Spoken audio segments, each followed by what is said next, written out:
ನಮಸ್ಕಾರ ನನ್ನೆಲ್ಲ ಪ್ರೀತಿಯ ವೀಕ್ಷಕರಿಗೆ ಮತ್ತೊಮ್ಮೆ welcome back to my channel simple Gruhini ಇಂದು. ನಿಮ್ಗೆ ಈಗಾಗಲೇ ಗೊತ್ತಾಗಿರುತ್ತೆ, ನಾನು ಇವತ್ತಿನ ವಿಡಿಯೋದಲ್ಲಿ ಒಂದು ಎಫೆಕ್ಟಿವ್ ಆಗಿರುವಂತಹ ಒಂದು ಮನೆಮದ್ದನ್ನು ಶೇರ್ ಮಾಡ್ತಾ ಇದ್ದೀನಿ. ಸ್ನೇಹಿತರೆ, ಪದೇ ಪದೇ ಮಕ್ಕಳು ಹುಷಾರು ತಪ್ತಿರ್ತಾರೆ ಅಥವಾ ಮಕ್ಕಳಿಂದ ದೊಡ್ಡೋರ್ವರೆಗೂ ಪದೇ ಪದೇ ಅಲರ್ಜಿ ಆಗ್ತಿರುತ್ತೆ. ಈ ಕಮೆಂಟ್ಸ್ಗಳು ನಂಗೆ ಜಾಸ್ತಿ ಬರೋದ್ರಿಂದ ನಾನು ಈ ವಿಡಿಯೋ ಮಾಡ್ತಿರೋ ಒಂದು ಮುಖ್ಯವಾದ ಕಾರಣ ಕೂಡ ಆಗಿದೆ. ಏನಂದರೆ, ಆವಾಗವಾಗ ಹುಷಾರಿರಲ್ಲ, ಸಿಕ್ಕಾಪಟ್ಟೆ ಹುಷಾರು ತಪ್ತೀವಿ, ಶೀತ ಸಂಬಂಧಿತ ತೊಂದರೆ ಜಾಸ್ತಿ ಇದೆ, ಮಕ್ಕಳಿಗೆ ಅಸ್ತಮ ಈ ಥರ ಎಲ್ಲ ಪ್ರಾಬ್ಲಮ್ ಆಗುತ್ತೆ ಪದೇ ಪದೇ ಅಂತ ಅಂದರೆ ಈ ಮನೆಮದ್ದನ್ನು ಮಾಡಿ ಪ್ರತಿದಿನ ನಾನು ಈ ವಿಡಿಯೋದಲ್ಲಿ ತಿಳಿಸೋ ರೀತಿಯಲ್ಲಿ ಬಳಸಿದರೆ ಕ್ರಮೇಣ ಇದು ಸರಿಯಾಗ್ತಾ ಬರುತ್ತೆ. ಮತ್ತು ಇದನ್ನು ನಾವು ಕೂಡ ಬಳಸೋದಕ್ಕೆ ಶುರು ಮಾಡಿದ್ದೀವಿ. ಇದರ ರಿಸಲ್ಟ್ 1 ತಿಂಗಳ ನಂತರ ನಿಮ್ಮ ಹತ್ರ, ಅಂದರೆ ಅಲ್ಲಿವರೆಗೂ ಕಾಯಬೇಕು ಅಂತೇನಿಲ್ಲ. ಇದನ್ನು ಮಾಡಿ ತಕ್ಷಣ ತಿಂದ ತಕ್ಷಣವೇ ನಮಗೆ ಹೇಗೆ ಫೀಲ್ ಆಗುತ್ತೆ ಅನ್ನೋದನ್ನು ಶೇರ್ ಮಾಡ್ತೀನಿ. ಅದ್ರ ಜೊತೆಗೆ ಒಂದು ಒಳ್ಳೆಯ ರಿಸಲ್ಟ್ ಬೇಕು ಅಂದರೆ ಕಂಟಿನ್ಯೂ ಆಗಿ ಯೂಸ್ ಮಾಡಬೇಕು. ಈ ಎಫೆಕ್ಟಿವ್ ಆಗಿರುವಂತಹ ದೇಹದ ರೋಗ ನಿರೋಧಕ ಶಕ್ತಿಯನ್ನು ಹೆಚ್ಚಿಸುವಂತಹ, ಶೀತ ಸಂಬಂಧಿತ ತೊಂದರೆಗೆ ರಾಮಬಾಣವಾಗುವಂತೆ ಕೆಲಸ ಮಾಡುವಂತಹ ಮನೆಮದ್ದು ಮಾಡೋದಕ್ಕೆ ನಾನಿಲ್ಲಿ ತಗೊಂಡಿರುವಂತಹ ಪದಾರ್ಥಗಳು ಒಣಶುಂಠಿಯನ್ನು ತಗೊಂಡು ಅದರ ಮೇಲಿನ ಸ್ವಲ್ಪ ಸಿಪ್ಪೆ ಭಾಗವನ್ನು ಲೈಟಾಗಿ ಅರ್ತ್ಕೊಂಡಿದ್ದೀನಿ.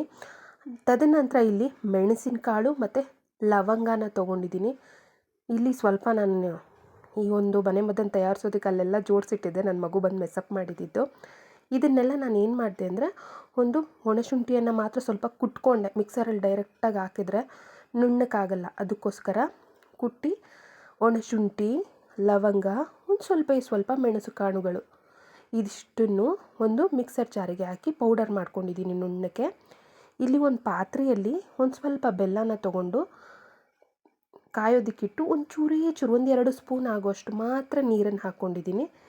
ಇದು ಪಾಕ ಬರಬೇಕು ಸ್ನೇಹಿತರೆ, ಅಂದರೆ ತುಂಬ ಹೊತ್ತೇನು ಕಾಯಿಸ್ಬೇಕು ಅಂತೇನಿಲ್ಲ. ಇಲ್ಲಿ ಬೆಲ್ಲ ಇದೆಯಲ್ಲ, ಇದು ಫುಲ್ಲು ಕರಗಬೇಕು. ಕರಗಿದ ನಂತರ ನಾನು ಇದನ್ನು ಒಮ್ಮೆ ಶೋಧಿಸ್ಕೋತೀನಿ. ಯಾಕೆ ಅಂದರೆ ಕೆಲವೊಮ್ಮೆ ಬೆಲ್ಲದಲ್ಲಿ ಸ್ವಲ್ಪ ಕಸ ಈ ಥರ ಎಲ್ಲ ಬರುತ್ತಲ್ಲ, ಅದಕ್ಕೋಸ್ಕರ ಈ ಥರ ಶೋಧಿಸಿ ಮತ್ತೊಂದು ಸತಿ ಬೆಲ್ಲನ ಕಾಯೋದಕ್ಕೆ ಅಂತೇಳಿ ಇಟ್ಟಿದ್ದೀನಿ. ಒಂದು ಸ್ವಲ್ಪ ಈ ಥರ ನೊರೆ ಬರ್ತಾ ಇದೆ ನೋಡಿ, ಇಷ್ಟು ಬೆಲ್ಲ ಕರಗಿದ್ರೂ ಕೂಡ ಸಾಕು. ಇವಾಗ ನಾನು ಇದಕ್ಕೆ ಪೌಡರ್ ಮಾಡ್ಕೊಂಡಿದ್ದೀನಲ್ಲ, ಒಣಶುಂಠಿ, ಲವಂಗ ಮತ್ತು ಕಾಳು ಮೆಣಸಿನ ಪುಡಿ, ಇದನ್ನೆಲ್ಲ ಸೇರಿಸಿ ಈ 3 ಪೌಡರ್ನ ಮಾಡ್ಕೊಂಡಿರೋದನ್ನು ಸೇರಿಸಿ ಚೆನ್ನಾಗಿ ಮಿಕ್ಸ್ ಮಾಡ್ತಾಯಿದ್ದೀನಿ.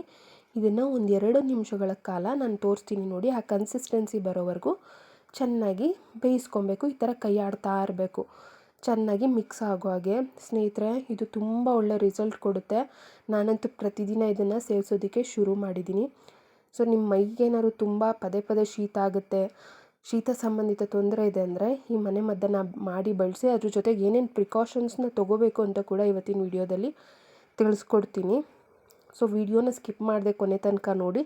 ಅದ್ರ ಜೊತೆಗೆ ನನ್ನ ವಿಡಿಯೋಗಳು ಇಷ್ಟ ಆಗ್ತಿದ್ರೆ ನಿಮಗೆ ದಯವಿಟ್ಟು ಒಂದು ಲೈಕ್ ಮಾಡಿ. ನೋಡಿ ಸ್ನೇಹಿತರೆ, ಈ ಥರ ಅದಾಗದೆ ತಳ ಬಿಟ್ಕೊಳ್ಳುತ್ತೆ. ಇಷ್ಟು ಗಟ್ಟಿ ಕನ್ಸಿಸ್ಟೆನ್ಸಿ ಬಂದರೆ ಸಾಕು. ಇನ್ನೇನಿದು ಆಗ್ತಾ ಬಂತು. ಮತ್ತು ಇಲ್ಲಿ ಬಳಸಿರೋದೆಲ್ಲ ಮನೆಯಲ್ಲಿ ಸಿಗುವಂತಹ, ನಾವು ಅಡುಗೆ ಮನೆಯಲ್ಲಿ ಸಿಗುವಂಥ ಪದಾರ್ಥಗಳು ಸ್ನೇಹಿತರೆ. ನೋಡಿ, ಈ ಕನ್ಸಿಸ್ಟೆನ್ಸಿ ಬಂದರೆ ಸಾಕು. ಇವಾಗ ಸ್ಟವನ್ನು ಆಫ್ ಮಾಡ್ಕೊಂಡಿದ್ದೀನಿ.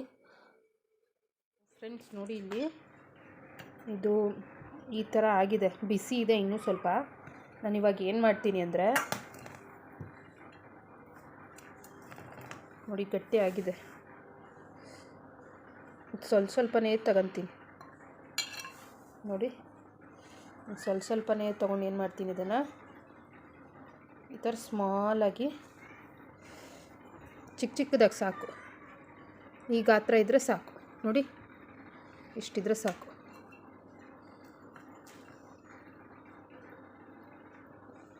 ನನ್ನ ಮಗ ದೊಡ್ಡವನು ಪದೇ ಪದೇ ಹುಷಾರು ತಪ್ತಾ ಇರ್ತಾನೆ ನೋಡಿ. ಇದು ಸ್ವಲ್ಪ ದೊಡ್ಡದಾಯಿತು, ಸ್ವಲ್ಪ ಸಣ್ಣದಿದ್ದರೂ ಸಾಕು, ಇಷ್ಟಿದ್ರೆ ಸಾಕು ನೋಡಿ. ಬಿಸಿ ಇದ್ದಾಗೇ ತಕ್ಕೊಂಡು ಈ ಥರ ಮಾಡ್ಕೊತೀನಿ.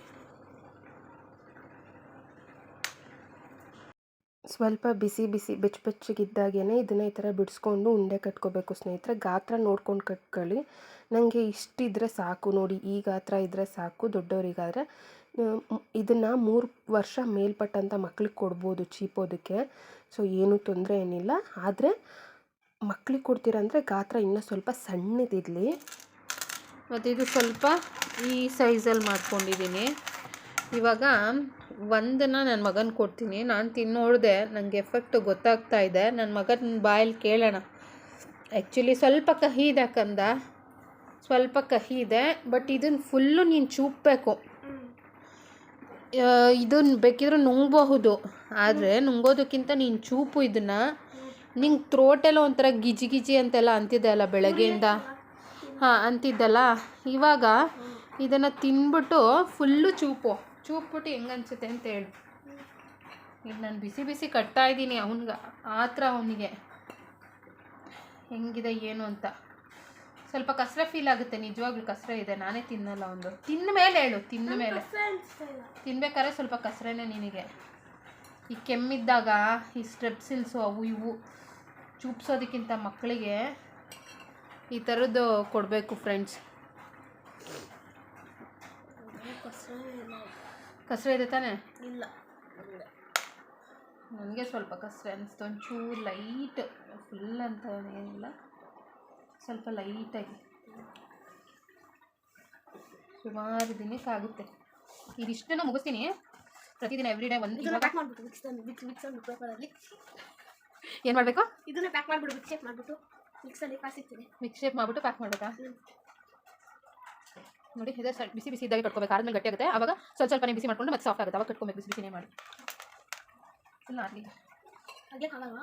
ಫುಲ್ಲು ನೀನು ಚೂಪಬೇಕು. ಅದನ್ನು ಹಸಿರ ಇದೆ ಆದರೂ ಚುಪ್ಪಬೇಕು. ಚೂಪಲ್ಲಿ ಗಂಟ್ಲು ಹೆಂಗೆ ಅನ್ಸುತ್ತೆ? ಹಾಂ, ಫುಲ್ಲು ಚೂಪಟ್ಟು ಏನು ಅನ್ಸುತ್ತೆ ಅಂತ ಹೇಳಿ. ಫುಲ್ ಖಾಲಿ ಆದಮೇಲೆ ನೀನು ರಿಸಲ್ಟ್ ಹೇಳ್ಬೇಕಪ್ಪ. ಚೂಪಬೇಕಾದ್ರೆ ಎಲ್ಲ ಹೇಳಂಗಿಲ್ಲ. ಅದು ಫುಲ್ಲು ಖಾಲಿಯಾಗಿ ಒಂದು ಮಿನಿಟ್ ಆಗಲಿ ಇರು.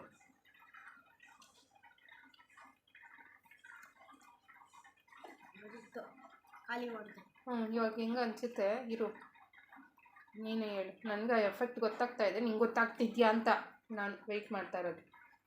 ನಿಂಗೇನು ಅನ್ಸುತ್ತೆ ನೀನೇ ಹೇಳಬೇಕು. ನಾನೇ ನಿನಗಿಲ್ಲ ಕ್ಯಾಮ್ರಾ ಆಫ್ ಮಾಡಿಬಿಟ್ಟೆ ನಾನು ನಿನ್ಗೆ ಹಂಗೇಳು ಹಿಂಗೇಳು ಅಂತ ಹೇಳಲ್ಲ. ಹಿಂಗೆ ಅದನ್ನು ತಿಂದಮೇಲೆ ನಿನಗೆ ಏನು ಫೀಲ್ ಆಗ್ತಿದೆ? ಥ್ರೋಟ್ ಹೆಂಗೆ ಅನಿಸ್ತಿದೆ? ಥ್ರೋಟು ಉರಿತಾ ಇದ್ರೆ ಏನಾದ್ರು ತಿಂದರೆ ಉರಿಯುತ್ತೆ. ಆಮೇಲೆ ಅದಕ್ಕೆ ಇವಾಗ ಥ್ರೋಟಿಂದ ಇಲ್ಲಿ ಕಿವಿ ಗಂಟ ಒಂಥರ ಬಿಸಿ ಬಿಸಿ, ಆಮೇಲೆ ಉರಿ ಬೆಂಕಿ ಥರ ಆಗುತ್ತೆ. ಬಿಸಿ ಬಿಸಿ ಫೀಲ್ ಆಗ್ತಿದೆ ಥ್ರೋಟಿಂದ. ಮೊದಲು ಏನಾದ್ರು ತಿಂದರೆ ಉರಿ ಅನಿಸ್ತಿತ್ತು. ಇವಾಗ ವಾಮ್ ಫೀಲ್ ಆಗ್ತಿದೆ, ಬಿಸಿ ಫೀಲ್ ಆಗ್ತಿದೆ ಇದನ್ನು ತಿಂದಿದ್ದಕ್ಕೆ.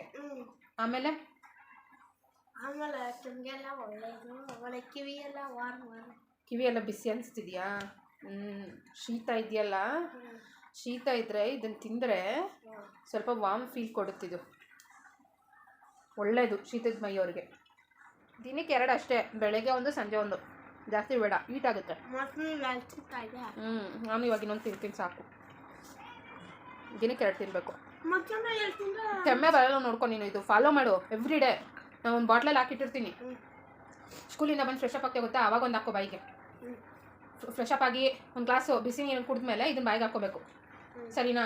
ಮಾರ್ನಿಂಗ್ ಎದ್ಮೇಲೆ ಬ್ರಷ್ ಮಾಡಿ ಬಿಸಿ ನೀರು ಕುಡಿತೀಯಲ್ಲ, ಆಮೇಲೆ ಒಂದು ಬಾಯಿಗೆ ಹಾಕೋ. 2 ಪರ್ ಡೇ 2 ತಗೋ, ಸರಿನಾ? ಸಾಕು. ಇನ್ ಕೇಸ್ ನಿಂಗೆ ಸ್ಕೂಲಿಂದ ಬಂದ ತಕ್ಷಣ ತಿನ್ನೋಕ್ಕಾಗಲಿಲ್ಲ ಅಂದರೆ ರಾತ್ರಿ ಬಿಫೋರ್ ಸ್ಲೀಪ್ ತಗೋ. ಒಟ್ಟಿನ ದಿನಕ್ಕೆ 2 ತಗೋ ನೀನು. ಸ್ನೇಹಿತರೆ, ಬಿಲೀವ್ ಮೀ, ಇದೇನಾದರೂ ಕೆಮ್ಮು ಶೀತ ತೊಂದರೆ ಇದೆ, ಸಿಕ್ಕಾಪಟ್ಟೆ ಕೆಮ್ಮಿದೆ ಅಂತಂದಾಗ ಇದನ್ನೇನಾದರೂ ತೊಗೊಂಡ್ರೆ ನಮಗೆ ಕೆಮ್ಮು ತುಂಬ ಹೆಚ್ಚಾದಾಗ ಬಾಯಿಗೆ ಹಾಕ್ಕೊಬೋದು ಇದನ್ನು. ನಂತರ ಗಂಟಲು ಕಿವಿಯೆಲ್ಲ ಬಿಸಿ ಆಗುತ್ತೆ, ವಾಮ್ ಫೀಲ್ ಆಗುತ್ತೆ. ಎಷ್ಟೇ ಕೆಮ್ಮಿದ್ರೂ ಬೇಗ ಕಂಟ್ರೋಲ್ ಆಗುತ್ತೆ ಸ್ನೇಹಿತರೆ, ಬೇಗ ಕೆಮ್ಮು ಕಡಿಮೆ ಆಗುತ್ತೆ. ಮತ್ತು ಮನೆಯಲ್ಲೇ ಬಳಸಿರೋದ್ರಿಂದ, ಮನೆಯಲ್ಲೇ ಸಿಗುವಂಥ ಪದಾರ್ಥಗಳನ್ನು ಬಳಸಿ ಮಾಡೋದ್ರಿಂದ ಸೇಫ್ ಕೂಡ ಆಗಿರುತ್ತೆ. ಇದನ್ನು ಚೂಪಬಹುದು. ದೊಡ್ಡವರಾದರೆ ದಿನಕ್ಕೆ ಒಂದು 3-4 ಸತಿ ಚುಪ್ಬೋದು. ಚಿಕ್ಕ ಮಕ್ಕಳಿಗೆ ಏನು ಕೆಮ್ಮು ಏನೂ ಇಲ್ಲ, ಕೆಮ್ಮಿದ್ದಾಗಲೂ ಕೊಡಬಹುದು, ಕೆಮ್ಮೇನೂ ಏನೂ ಇಲ್ಲ. ಆದರೆ ಅವಾಗವಾಗ ಶೀತ ಆಗ್ತಾ ಇರುತ್ತೆ, ಅವಾಗವಾಗ ಕೆಮ್ಮು ಬರುತ್ತೆ ಅಂತಂದಾಗ ಇದನ್ನು ಎವ್ರಿ ಡೇ ಬೆಳಗ್ಗೆ ಸಂಜೆ ದಿನಕ್ಕೆ 2 ಬಾರಿ ಕೊಟ್ಟರೆ ಅವರ ದೇಹದಲ್ಲಿ ನ್ಯಾಚುರಲ್ಲಾಗಿ ರೋಗ ನಿರೋಧಕ ಶಕ್ತಿ ಅನ್ನೋದು ಹೆಚ್ಚಾಗುತ್ತೆ.